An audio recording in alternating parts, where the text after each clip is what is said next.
Hello students.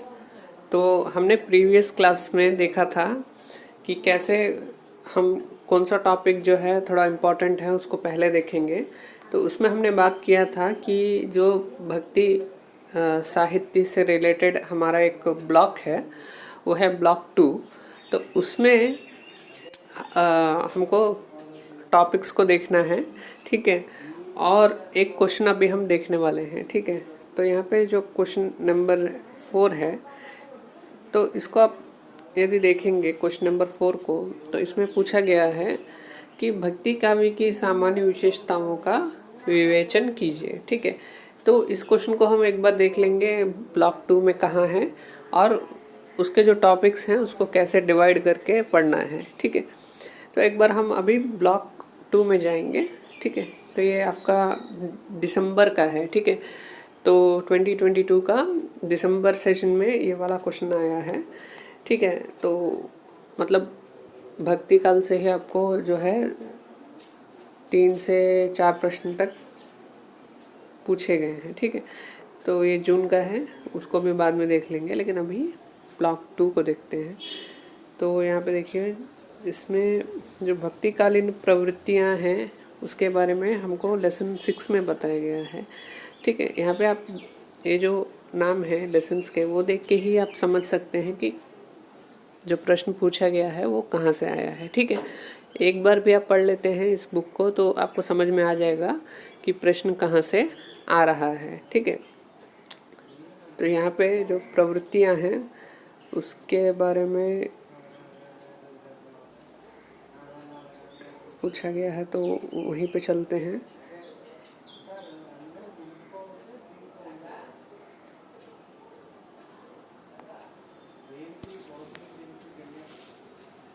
यहाँ पे देखिए, तो हमारा प्रश्न क्या था कि भक्ति काल की जो सामान्य विशेषताएं हैं वो हमको बताना था, ठीक है। यहाँ पे देखिए, भक्ति काव्य की सामान्य विशेषताएं, ठीक है।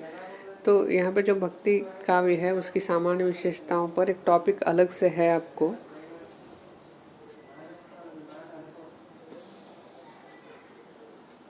ठीक है। तो यहाँ पे भक्तिकालीन काव्य की प्रमुख प्रवृत्तियाँ जो लेसन का नेम है उसी में है, ठीक है। अब क्वेश्चन कहाँ से बन सकते हैं ये आपका एक प्रश्न हो सकता है, ठीक है। तो क्वेश्चन जब भी बनेगा ना, तो ये जो मेन टॉपिक्स हैं वहीं से बनता है। जैसे आपसे पूछ लिया जा सकता है कि भक्ति काव्य की प्रवृत्तियाँ क्या है, या भक्ति काव्य की विशेषताएँ क्या है, इस प्रकार से।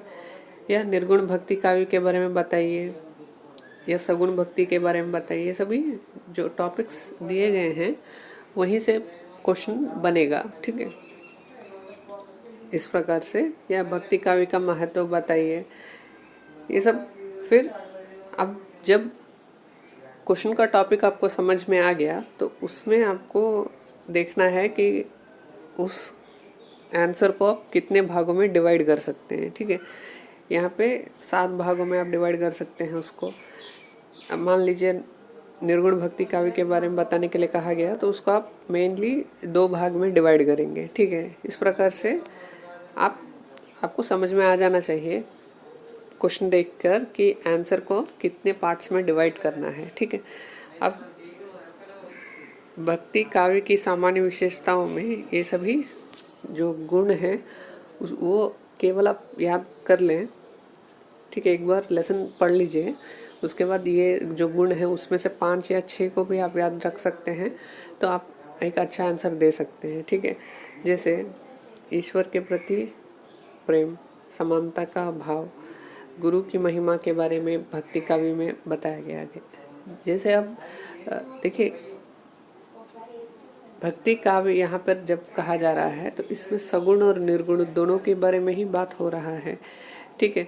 तो इसको भी आपको जो है याद रखना है कि यहाँ पे जब हम भक्ति काव्य कहते हैं तो उसमें सगुण और निर्गुण दोनों का ही हम बात कर रहे हैं, ठीक है।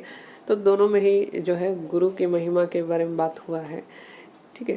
फिर इस प्रकार से आप जो यहाँ पे पॉइंट्स दिए गए हैं, 7 पॉइंट्स हैं यहाँ पे, उसको याद रखना है, ठीक है। 7 मतलब याद रहता है तो ठीक है, नहीं तो 5 या 6 पॉइंट्स तक लिख सकते हैं, ठीक है। तो इसको आप कैसे याद करेंगे, मतलब कुछ लोग भूल जाते हैं, तो वो लोग क्या करें, ठीक है। तो आप एक कोई सेंटेंस बना लीजिए कि भक्ति काव्य की सामान्य विशेषताओं में ईश्वर के प्रति भक्ति काव्य की सामान्य विशेषताओं में कहा गया है कि ईश्वर के प्रति प्रेम रखने से समानता का भाव आता है। समानता के भाव आने से गुरु महिमा और मतलब गुरु महिमा समझ में आती है, ठीक है। फिर गुरु महिमा समझ में आने से शास्त्र ज्ञान अनावश्यक लगने लगता है, ठीक है। तो इस अहंकार का त्याग करने से नारी संबंधी विचार चले जाते हैं, ठीक है। तो इन सब विचारों से हमारी भाषा शैली अच्छी हो जाती है, ठीक है। इस प्रकार से कुछ भी एक कहानी या एक वाक्य बना लें आप अच्छे से, तो ये जो सभी विशेषताएं हैं वो आपको याद रहेंगी, ठीक है। वैसे भी आप थोड़ा बहुत भी पढ़ लेते हैं तो पॉइंट्स निकाल सकते हैं, ठीक है। फिर भी जिन लोगों को याद नहीं रहता है, आप एक अच्छा सा एक कहानी बनाइए या एक वाक्य बनाइए इससे, तो इससे याद रहेगा पॉइंट्स कि इसमें कौन सा पॉइंट्स था, ठीक है। तो मैंने तो ऐसे ही बना दिया, आप कुछ भी बना सकते हैं, ठीक है। तो चलिए हम फिर से दूसरे वीडियो में मिलते हैं, तब तक के लिए थैंक यू।